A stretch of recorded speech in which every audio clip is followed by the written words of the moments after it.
Hello everyone, I hope आप सब अच्छे होंगे। तो स्टार्ट करते हैं चंडीगढ़ जेपीटी की प्रिपरेशन। राइट, तो हम साइंस कर ही रहे हैं, तो अब नेक्स्ट टॉपिक को रिवाइज करते हैं विद द पिक्चर्स। राइट, ताकि आपको और भी इजी रहे किसी भी कॉन्सेप्ट को लर्न करना। राइट, सो पहले हम अपना साइंस कवर अप करेंगे, देन उसके बाद एसएसटी पार्ट जो जीएस पार्ट रहता है। Right, so start and then Punjabi and IT part. So बात करते हैं नेक्स्ट टॉपिक की, जो कि है फ्रिक्शन। तो फ्रिक्शन क्या होता है? तो अगर आप इस पिक्चर को देखें तो इस पिक्चर से हमें क्या समझ में आ रहा है कि एक आपके पास बॉक्स है, वो किसी भी सरफेस के ऊपर है। और वो सरफेस के ऊपर क्यों है? क्योंकि कोई एक फोर्स है जो कि उसको स्लाइड या रोल करने नहीं दे रही है, जो उसको होल्ड कर रखी है। Right, so that is which force? That is your friction. So it is the force that opposes the relative motion. तो मोशन करने नहीं देगी। आप अगर किसी भी चीज को टेबल पर रख रहे हो, तो वो टेबल पर चीज क्यों है? क्योंकि फ्रिक्शन है। अगर सरफेस स्मूथ होगा तो फ्रिक्शन कम होगा, जिसकी वजह से जो चीजें हैं वो स्लिप कर जाएंगी। राइट, इसी वजह से हम मैंने आपको लास्ट वीडियो में भी बताया था कि इसी वजह से जो स्पोर्ट्समैन होते हैं उनके जो शूज होते हैं वो स्पाइक्स वाले होते हैं, ताकि लेस फ्रिक्शन हो। ज्यादा फ्रिक्शन होगा तो उससे क्या रहेगा, स्पेसिफिकली एथलीट्स के। राइट, तो उससे क्या रहेगा ना, कोई भी चीज जो रहेगी वो एक ही जगह पर रहेगी। तो बट अगर फ्रिक्शन को बढ़ाना है तो हम सरफेस को स्मूथ बना देंगे, और अगर फ्रिक्शन को कम करना है तो हम सरफेस को कैसे बना देंगे? स्मूथ बना देंगे। Right, so this is it. So friction क्या है? एक ऐसा फोर्स जिससे मोशन क्या होगा? रेजिस्ट होगा, रुकेगा। जैसे स्लाइडिंग को रोकना, रोलिंग को रोकना, किसी भी तरीके के मोशन को रोकने के लिए हमें फ्रिक्शन की जरूरत है। अगर फ्रिक्शन नहीं होता ना, so do you know what is going to happen? हम सब हवा में उड़ रहे होते हैं। आप बोर्ड पे कुछ चीज लिखते हैं तो वो चौक स्टिक ही नहीं करता। ठीक है, नेक्स्ट फोर्स है ग्रेविटेशन।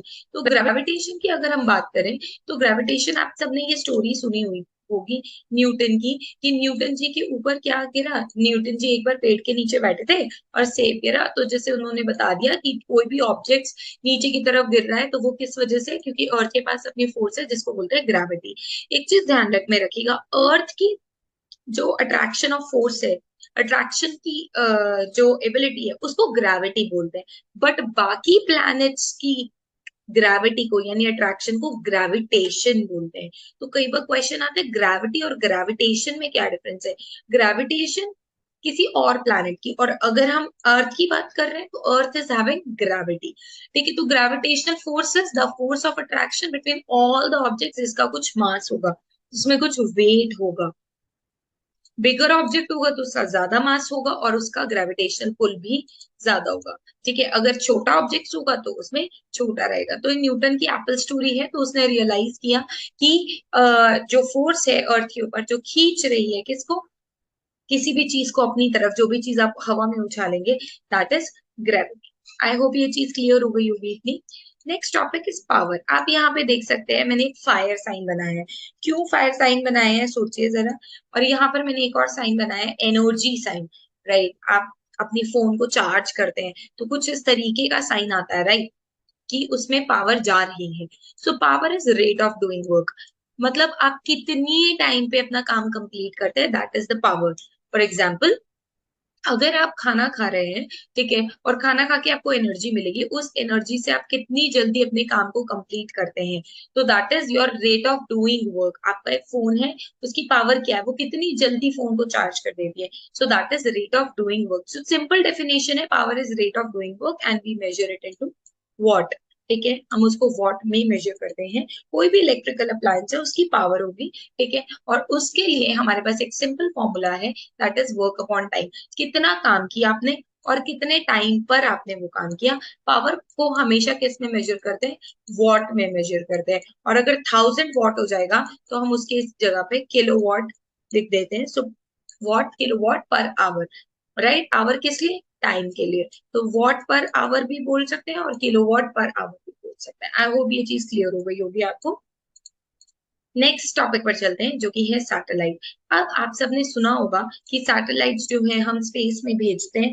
राइट, क्यों भेजते हैं उसको हम बाद में डिस्कस करते हैं, पहले ये पता होना चाहिए सैटेलाइट क्या है। तो सैटेलाइट कुछ इस तरीके की दिखती है, जो कि नेचुरल भी हो सकती है, आर्टिफिशियल भी। नेचुरल जो कि प्लान बेसिकली सैटेलाइट का काम क्या होता है, किसी भी प्लैनेट के चारों तरफ घूमना। तो अगर ये प्लैनेट है तो इसके चारों तरफ वो क्या करेगी, घूमती रहेगी। कुछ इस तरीके की सैटेलाइट होती है आर्टिफिशियल सैटेलाइट, कुछ इस तरीके की दिखाई देती है जो हम भेजते हैं।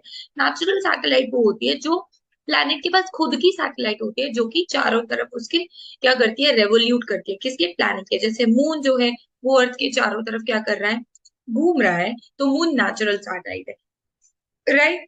अब इनकी क्या जरूरत है, इनसेट बी जो है वो आपकी क्या है, आर्टिफिशियल सैटेलाइट।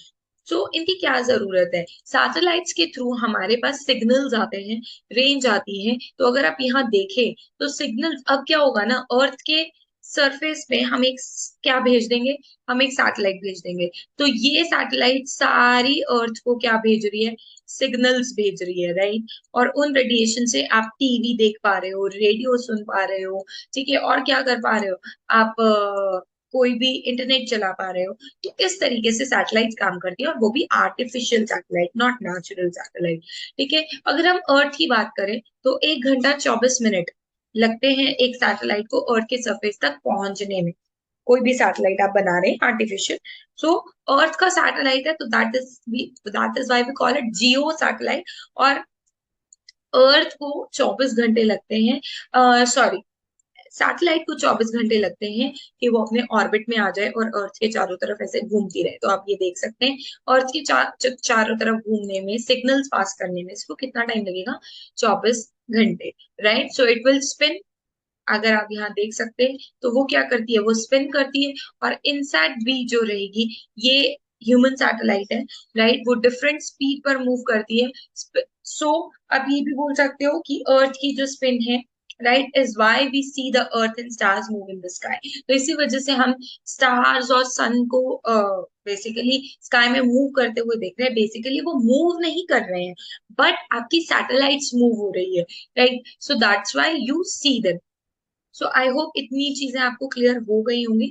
नेक्स्ट टॉपिक हमारा होगा मैटर के ऊपर, राइट। सो इसको हम नेक्स्ट वीडियो में कवर अप करते हैं। आज के लिए इतना ही। अगर वीडियो अच्छी लगी तो please do like, share and subscribe.